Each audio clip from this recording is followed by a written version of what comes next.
तो बच्चों, अब जो अगला टॉपिक हम स्टार्ट करने जा रहे हैं उसका नाम है Heights and distances. Heights and distances एक ट्रिग्नोमेट्री का एप्लीकेशन है। इसका मतलब हुआ कि हम हाइट एंड डिस्टेंसेस चैप्टर में बहुत सारे ट्रिग्नोमेट्रिक रेशियोज दोबारा पढ़ने वाले हैं। तो इससे पहले कि हम ट्रिग्नोमेट्रिक रेशियोज की, हाइट्स की एंड डिस्टेंसेस की बात करें, उससे पहले हम कुछ डायरेक्शंस डिस्कस कर लेते हैं। जैसे एक डायरेक्शन आप जानते हैं, हॉरिजॉन्टल डायरेक्शन। हॉरिजॉन्टल डायरेक्शन तो आप समझते ही हैं क्या होता है। वैसे एक होता है वर्टिकल डायरेक्शन।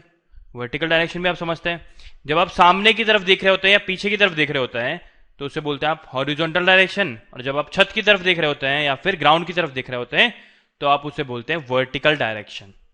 तो इस चैप्टर में हमारा इंटरेस्ट मेनली हॉरिजॉन्टल डायरेक्शन में ही रहेगा। इस पे सारे ही क्वेश्चन जो हमें आएंगे वो हॉरिजॉन्टल डायरेक्शन पे ही डिस्कस करने होंगे। हो सकता है वर्टिकल डायरेक्शन में भी कुछ आ जाए, आएगा तो उसे भी देख लेंगे, पर अभी हम बात करेंगे हॉरिजॉन्टल डायरेक्शन के बारे में।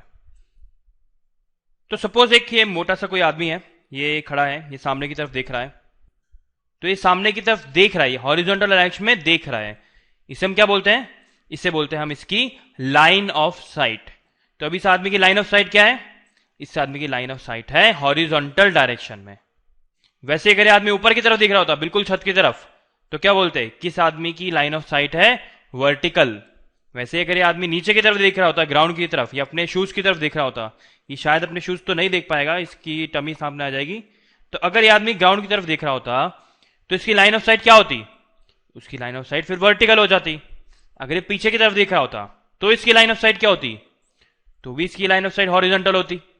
पर अब हम बात करते हैं कि अगर इसकी लाइन ऑफ साइट किसी एंगल पे होती, या तो ऊपर की तरफ या नीचे की तरफ, तो क्या होता? तो अगर इस आदमी की लाइन ऑफ साइट थोड़ा इधर की डायरेक्शन, इस वाले डायरेक्शन में होती, कुछ ऐसा, तो ये अगर इसकी लाइन ऑफ साइट है, तो ये जो एंगल यहां बन रहा है हॉरिजॉन्टल से, जो एंगल बन रहा है इसकी लाइन ऑफ साइट का, उस एंगल को हम बोलते हैं थीटा एंगल। थीटा को क्या बोलेंगे? Angle of elevation. तो एंगल ऑफ एलिवेशन मतलब आदमी की हॉरिजॉन्टल एक्सिस के साथ में जो लाइन ऑफ साइट का जो एंगल बनता है उसे हम बोलते हैं एंगल ऑफ एलिवेशन। पर यह तो केस हुआ जब वो ऊपर देख रहा है। एलिवेट मतलब ऊपर की तरफ किसी चीज को उठाना, इसने लाइन ऑफ साइट को उठाया, उसे एलिवेट किया, तो ये बन गया एंगल ऑफ एलिवेशन। वैसे अगर ये आदमी नीचे की तरफ देख रहा होता ऐसा, तो इसकी लाइन ऑफ साइट ये वाली बन जाती। ये जो पिंक कलर की लाइन आपको दिख रही है, ये इसकी लाइन ऑफ साइट बन जाती। तो इसका एंगल कौन सा बनता? एंगल थीटा, जो भी हमने डिस्कस किया था, वो कौन सा बनता? हॉरिजॉन्टल के साथ में लाइन ऑफ साइट का जो एंगल बनता है उसे हम थीटा बोलते हैं। तो कुछ ये वाला एंगल होगा, और इस थीटा को हम बोलेंगे एंगल ऑफ डिप्रेशन। क्या बोलेंगे? Angle of depression. तो एक तो हमने देखा एंगल ऑफ एलिवेशन, एक हमने देखा एंगल ऑफ डिप्रेशन। डिप्रेशन मतलब नीचे की तरफ। तो जब लाइन ऑफ साइट को हॉरिजॉन्टल से नीचे की तरफ करा जाता है तो हमें एंगल ऑफ डिप्रेशन मिलता है, और जब लाइन ऑफ साइट को हॉरिजॉन्टल से ऊपर की तरफ एलिवेट किया जाता है तो हमें एंगल ऑफ एलिवेशन मिलता है। अगर ये टर्म्स आपको अच्छे से समझ में आ गई हो तो मैं आपको ये गारंटी दे सकता हूं कि हाइट एंड डिस्टेंस चैप्टर में आपको कभी भी कहीं पे भी कोई प्रॉब्लम नहीं आएगी। तो हाइट एंड डिस्टेंस चैप्टर समझने के लिए, उसको पढ़ने के लिए, अब हम इसके कुछ क्वेश्चंस देखते हैं। उन्हीं क्वेश्चंस की हेल्प से हम समझेंगे कि इस हाइट एंड डिस्टेंस चैप्टर में आखिर करना क्या होता है।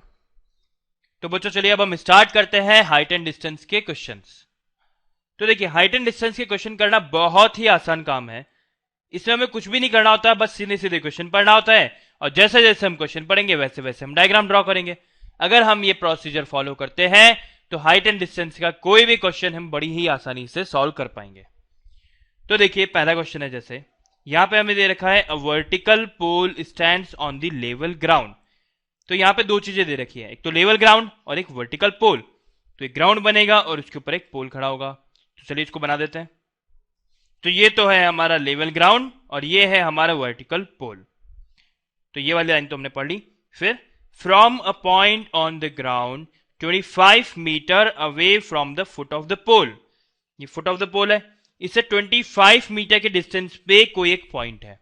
अब वो पॉइंट इधर भी हो सकता है, इधर भी हो सकता है, हम किधर भी ड्रॉ कर सकते हैं, कोई फर्क नहीं पड़ता। चलिए इधर ड्रॉ कर लेते हैं। यहां पे सपोज वो पॉइंट है जो कितना है, फुट ऑफ द पोल से, मतलब यहां से इधर तक 25 मीटर है, 25 meter. The angle of elevation of its top, pole का top is found to be 60 degree. जब इस पॉइंट से इस पोल के टॉप पे देखा तो पता लगा एंगल ऑफ एलिवेशन 60 डिग्री है। इसको ड्रॉ कर लेते हैं। तो जब यहां खड़े थे तो यहां से खड़े होकर जब इस पोल के टॉप पे देखा तो पता लगा कि ये एंगल ऑफ एलिवेशन है वो 60 डिग्री का है। अब हमें दे रखा है find the height of the pole. इस पोल की हाइट हमें फाइंड आउट करनी है। तो चलिए इस पोल की हाइट को हम h अज्यूम कर लेते हैं। तो देखिए अब हमें पूरा क्वेश्चन तो समझ में आ ही गया इसका क्या करना है। एक काम करते हैं, पहले इसको थोड़ा साइड में कर देते हैं ताकि मेरे पास यहाँ लिखने के लिए थोड़ा स्पेस हो जाए। तो इसका सॉल्यूशन लिखते हैं। देखिए यहां पे जो एंगल दे रखा है वो है 60 डिग्री और ये वाला जो एंगल बन रहा है वो है 90 डिग्री का। इट मींस ये जो ट्राइंगल है वो एक राइट एंगल ट्राइंगल है। अब ये एंगल हमारे पास 60 डिग्री है और इसके सामने वाली जो साइड है वो हमने h अज्यूम कर रखी है। तो देखिए राइट एंगल ट्राइंगल में ये साइड कौन सी हुई, एंगल के सामने वाली साइड होती है परपेंडिकुलर और ये है हमारा बेस। ये एंगल हमें दे रखा है 60 डिग्री, ये हाइट हमें फाइंड करनी है और ये वाला जो बेस है इसकी लेंथ हमें पता है। तो इसका मतलब अगर हम इस ट्राइंगल में 10 का रेशियो लगा दें तो हमारा काम हो जाएगा। देखिए 10 का रेशियो क्या होता है, 10 60 डिग्री। 10 60 डिग्री वो कितना होता है, परपेंडिकुलर अपॉन बेस। यहां पे परपेंडिकुलर है h और बेस है 25। It means h upon 25। और बच्चों यहां पे इसको अपन सॉल्व करेंगे तो 10 60 की वैल्यू आ जाती है √3। This implies that √3 equal to h upon 25 and this implies that height of tower h is equal to 25√3 metre. अब आप चाहें तो √3 की वैल्यू 1.732 डाल के 25 से मल्टीप्लाई करके भी लिख सकते हैं या फिर अगर आप रूट में भी लिख देते हैं तो भी आपको पूरे मार्क्स ही मिलेंगे। मगर यहाँ पे पूरे मार्क्स स्कोर करने के लिए आपको यहाँ पे एक और लाइन लिखनी पड़ेगी कि let height of tower, sorry यहां पे पोल है, height of pole be h, then 10 60 equal to h upon 25. This implies that 10 60 की वैल्यू है √3, h upon 25 as it is रहा और इससे हमने h equal to 25√3 निकाल लिया। तो देखिए इस क्वेश्चन को हमने कितने आसानी से सॉल्व करा और इसको सॉल्व करने के लिए हमने ट्रिग्नोमेट्री का यूज करा। अब आप सोच रहे होंगे कि हमने ट्रिग्नोमेट्री का यूज यहां पे क्यों किया। इसकी जगह अगर हम पाइथागोरस थ्योरम यूज कर सकते थे तो क्या हमारा आंसर आ सकता था। चलिए एक काम करिए, कॉपी पेन उठाइए और इसको पाइथागोरस थ्योरम से सॉल्व करके देखिए। सबको पाइथागोरस थ्योरम लगानी आती है।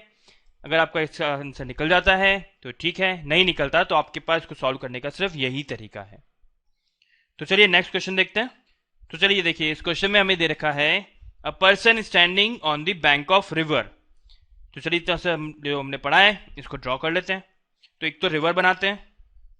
तो ये तो देखिए रिवर फ्लो हो रही है, यहां पे बैंक पे एक आदमी खड़ा है।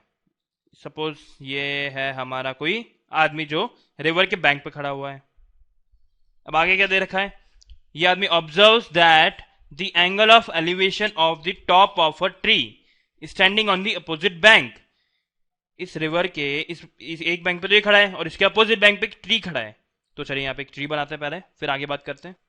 तो ये है अपोजिट बैंक पे ट्री। अब हमें कह रखा है कि ये आदमी जब इस ट्री के टॉप पे देखता है तो इसका जो एंगल ऑफ एलिवेशन आता है वो 60 डिग्री आ जाता है। तो यहां से इसकी लाइन ऑफ साइट जो जाएगी वो 60 डिग्री का एंगल बनाएगी इसके हॉरिजॉन्टल के साथ में। तो इसका एक हॉरिजॉन्टल और एक इसकी लाइन ऑफ साइट बनाते हैं। तो ये तो है इस मैन की लाइन ऑफ साइट और ये है इसका हॉरिजॉन्टल और ये हमें दे रखा है एंगल 60 डिग्री। हालांकि जो मैंने ड्रॉ करा है उससे 60 डिग्री से थोड़ा कम ही है, पर कोई बात नहीं, हमने रफ डायग्राम ही तो बनाया है तो काम चल जाएगा। When he moves 30 metre away from the bank. अब ये आदमी बैंक से 30 मीटर अवे मूव हो गया। यहां पहले तो बैंक पे खड़ा था, अभी 30 मीटर पीछे चला गया। तो इसको पीछे कर देते हैं थोड़ा। तो ये मैन ये अपनी इनिशियल पोजीशन से 30 मीटर पीछे चला गया। 30 metre. He finds the angle of elevation to be 30 degree. अब जब इसने वापस इस ट्री के टॉप पे देखा तो इसको पता लगा कि जो इसका एंगल ऑफ एलिवेशन बन रहा है वो सिर्फ 30 डिग्री का बन रहा है। अब तो इसको ड्रॉ करते हैं। तो ये वाला जो एंगल है ये तो इसकी लाइन ऑफ साइट है, ये इसका हॉरिजॉन्टल है और ये वाला एंगल बन रहा है 30 डिग्री का। इसके बाद देखिए find the height of the tree and the width of the river. तो इस ट्री की हाइट फाइंड करनी है और इस रिवर की विड्थ फाइंड करनी है। तो इस ट्री की हाइट तो हम मान लेते हैं कि ये h है, और इस रिवर की विड्थ हम मान लेते हैं कि वो x है। और इस डायग्राम को हम थोड़ा फेयर आउट कर लेते हैं, फेयर ड्रॉ कर लेते हैं, क्योंकि ये बहुत हौच पौच हो गया है। आदमी भी बना रखा है, ट्री भी बना रखा है, रिवर भी बना रखी है। हम सिर्फ काम काम की चीजें बनाते हैं। हमारे काम काम की चीज क्या है? एक तो हमें हाइट फाइंड करनी है, तो एक तो ये बन जाएगी हाइट, एक हमें इसकी विड्थ फाइंड करनी, तो ये विड्थ बन जाएगी, और एक हमें ये डिस्टेंस दे रखा है 30 मीटर, तो इस पॉइंट से ये टोटल पूरी विड्थ बन जाएगी। 60 डिग्री का एंगल बनाना होगा और 30 डिग्री का एंगल बनाना होगा, और ये हमारे पास में बन के कुछ ऐसा हो जाएगा। तो ये तो है हमारे ट्री की हाइट h, ये है हमारे रिवर की विड्थ x, ये डिस्टेंस हमें दे रखा है 30 मीटर है, ये एंगल हमें दे रखा है 30 डिग्री, और ये एंगल हमें दे रखा है 60 डिग्री, और इसको भी मीटर में लिख देते हैं। अब देखिए हमारे पास में ये एक ट्रायंगल है और एक ये राइट एंगल ट्रायंगल है। एक ये वाला ट्रायंगल है जो भी राइट एंगल ट्रायंगल है, यहां हमें एक एंगल दे रखा है 60 डिग्री। एक हाइट हमें, इसकी जो परपेंडिकुलर है वो हमें अननोन है, इसका जो बेस है वो भी अननोन है। इस वाले ट्रायंगल में अगर बात करें तो इसकी जो हाइट है वो अननोन है, और इसका जो बेस है उसमें भी हमें सिर्फ ये पता है कि ये 30 मीटर है। इस वाले डिस्टेंस का हमें कुछ आइडिया नहीं है। तो एक काम करते हैं, इस ट्रायंगल में एक बार हम हमारा ट्रिग्नोमेट्रिक रेशियो लगा देते हैं 1060 वाला, और एक बार इस वाले ट्रायंगल में हमारा ट्रिग्नोमेट्रिक रेशियो लगा देते हैं 1030 वाला। देखते हैं क्या आता है। चलिए इसका सोल्यूशन लिखते हैं, और जो सबसे पहली लाइन हम लिखते हैं वो होती है कि ट्री की हाइट हमने x मान ली है, विड्थ ऑफ रिवर हमने x मानी है। इसको लिखना भी होता है, let height of tree be h and width of river be x। अब इस वाले ट्रायंगल में हम हमारा 10 रेशियो लगाते हैं 1060, so 1060 degree equal to h upon x। This implies that root 3 equal to h upon x, and this implies that h equal to x times of root 3. तो ये तो बात हुई इस वाले ट्रायंगल की। एक बार इस वाले ट्रायंगल में भी ऐसे 1030 निकाल लेते हैं, तो हमारे पास आ जाएगा 1030 degree equal to h divide by x plus 30, क्योंकि ये वाला जो डिस्टेंस है यहां से यहां तक का वो 30 है, और यहां से यहां तक का जो डिस्टेंस है वो x है। इट मींस यहां से यहां तक का डिस्टेंस क्या होगा? 30 प्लस x होगा। इसको भी लिख देते हैं 1030 equal to h upon 30 plus x, and this implies that 1030 की वैल्यू होती है 1 upon root 3 equal to h upon 30 plus x, and this implies that 30 plus x equal to h times of root 3।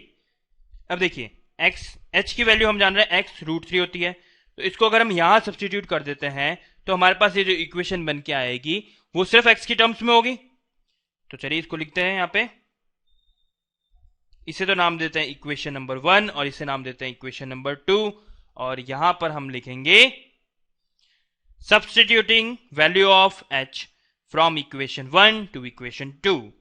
This implies that 30 plus x, ये तो as it is आ जाएगा 30 plus x equal to h की जगह पे आ जाएगा x root 3, so x root 3 into root 3, और रूट 3 से रूट 3 मल्टीप्लाई होके बन जाएगा 3, तो यहां आ जाएगा 3x is equal to 3x। This implies that 30 और प्लस x को अगर मैं वहां ले जाता हूं तो मेरे पास आ जाएगा 3x माइनस x, और देखिए दिस इंप्लाइज दैट, इसको मैं यहां लिख लेता हूं 2x equal to 30, and this implies that x equal to 30 by 2, ये दोनों कैंसिल आउट हो गए और हमारे पास आ गया x equal to 15 metre. x की वैल्यू आ गई है 15 मीटर, तो h की वैल्यू क्या आ जाएगी? h की वैल्यू जाएगी 15 root 3, so this implies that height of tree equal to 15 root 3 metre. अब अगर आप चाहें तो रूट 3 की वैल्यू 1.732 रख सकते हैं, और अगर आप चाहें तो इसको रूट 3 में भी छोड़ सकते हैं, आपको पूरे मार्क्स मिलेंगे। तो बच्चों मुझे पूरा विश्वास है ये क्वेश्चन आपको अच्छे से समझ में आ गया होगा, और आप देख ही रहे होंगे थोड़ा सा कॉम्प्लिकेटेड क्वेश्चन है, पर फिर भी ये कितना आसान है, कितनी आसानी से हमने इसको सॉल्व कर लिया। हमने क्या करा, हमने जैसे जैसे क्वेश्चन पढ़ा वैसे वैसे उसका डायग्राम ड्रॉ करा। डायग्राम ड्रॉ करने के बाद में हमने आइडेंटिफाई करा कि कौन कौन से हमारे पास इसमें राइट एंगल ट्राइंगल हैं, और राइट एंगल ट्राइंगल में हमने ट्रिग्नोमेट्रिक रेशियोज लगा दिए और हमने हमारा क्वेश्चन सॉल्व कर लिया। तो बिल्कुल इसी तरीके से जितने भी ट्रिग्नोमेट्री के क्वेश्चन है, हाइट एंड डिस्टेंस के क्वेश्चन हैं, वो आप सॉल्व कर सकते हैं बहुत ही आसानी से। तो चलिए अगला क्वेश्चन देखते हैं।